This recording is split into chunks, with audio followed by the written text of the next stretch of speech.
JEE Main 2023 PYQ. A small particle of mass m moves in such a way that its potential energy U is equal to half m omega square r square, where omega is constant and r is the distance of the particle from the origin. Assuming Bohr's quantization of momentum and circular orbit, the radius of nth orbit will be proportional to four options are given. So, इस question में दिया हुआ है कि एक particle है जिसका मास m है और उसका पोटेंशियल एनर्जी है वो इक्वल है half m omega square R square. So हम लोग फोर्स कैलकुलेट कर सकते हैं. We know F is equal to minus D U by D R.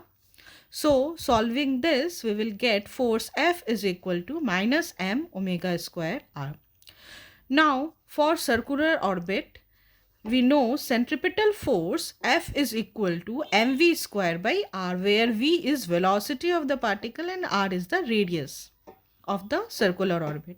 So इन दोनों फोर्स के वैल्यूज़ को हम लोग इक्वेट करके वेलोसिटी v का वैल्यू निकाल सकते हैं और वो होगा इक्वल r ओमेगा के.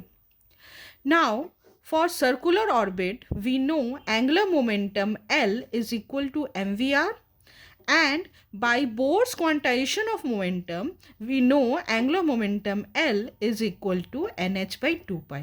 So, इन दोनों को अगर इक्वेट करें mvr and nh by 2 pi, तो यहाँ से भी v का वैल्यू निकल जाएगा nh by 2 pi rm. Now from equation 1 and equation 2 we can write r omega is equal to nh by 2 pi rm. Now here omega is constant, h is Planck's constant, 2 pi m is constant. So we can say r square is proportional to n. This means r is proportional to root under n. So the radius of nth orbit will be proportional to option A is correct, that is root under 9 n.